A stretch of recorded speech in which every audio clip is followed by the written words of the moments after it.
ಆ ಪಾತ್ರೆಗಳ ಮೇಲೆ ತೀರ್ಸ್ಕೊಂತಾರೆ, ಹೌದಿಲ್ಲ? ಅಂದ್ರೆ ತನ್ನೊಳಗೆ ಎಷ್ಟು ದುಗುಡಗಳು, ದುಮ್ಮಾನಗಳು, ನೋವು, ನಿರಾಸೆಗಳಿದ್ರೂ ತನ್ನ ಇಡೀ ಕುಟುಂಬದ ಶ್ರೇಯಸ್ಸಿಗಾಗಿ ತನ್ನ ಇಡೀ ಜೀವನವನ್ನ ತೆಯ್ಯುವಂತ ಅವರು ತಾಯಿನೇ ಅಲ್ಲ. ಯಾಕೆ ತಾಯಿ ಗ್ರೇಟ್ ಆಗ್ತಾಳಂದ್ರೆ, ನೀವೆಷ್ಟೋ ಕಡೆಗಳಲ್ಲಿ ಇದನ್ನ ಗಮನಿಸಿರ್ತೀರಿ.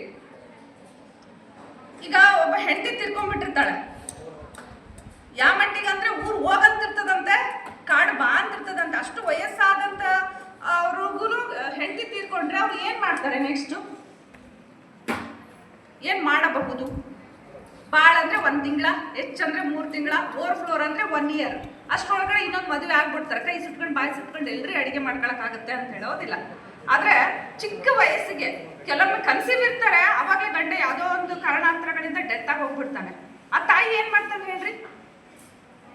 ಆ ಮಗುನ ಬೆಳೆಸೋ ಸಲುವಾಗಿನೇ, ಆ ಮಗುನ ಭವಿಷ್ಯ ರೂಪಿಸೋ ಸಲುವಾಗಿನೇ ತನ್ನ ಇಡೀ ಜೀವನವನ್ನ, ತನ್ನ ಇಡೀ ಕಾಮನೆಗಳೆಲ್ಲವನ್ನ ಒಂದು ಮೂಟೆಯಲ್ಲಿ ಕಟ್ಟಿಟ್ಟು ಆ ಮಗುವಿನ ಭವಿಷ್ಯಕ್ಕಾಗಿನೇ ನಿಲ್ತಾಳಲ್ಲ.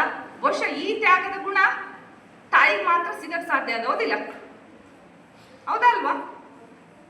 ಸೊ ಹಾಗಾಗಿ ಇಂಥ ತಾಯಂದ್ರ ಬಗ್ಗೆ ಇನ್ನೂ ಸುಮಾರು ವಿಷಯಗಳನ್ನ ಹೇಳೋದಿತ್ತು, ಆದ್ರೆ ಸಮಯ ಹೆಚ್ಚಾಗಿರೋದ್ರಿಂದ ಮತ್ತೆ ಅವಕಾಶ ಸಿಕ್ಕಾಗ ಖಂಡಿತವಾಗೂ ಇನ್ನೊಂದಿಷ್ಟು ಬೇರೆ ಬೇರೆ ವಿಷಯಗಳನ್ನ ನಿಮ್ಮೊಟ್ಟಿಗೆ ನಾನು ಚರ್ಚೆ ಮಾಡ್ತೀನಿ ಅಂತ ಹೇಳ್ತೆ. ಯಾಕಂದ್ರೆ ಸಮಯ ಆದಾಗ ಅತಿಯಾದ ಮಾತು ಕೂಡ ಸರಿಯಲ್ಲ ಅಂತೆ. ನಾನು ಇನ್ನೊಂದು ಈ ವೇದಿಕೆಯಲ್ಲಿ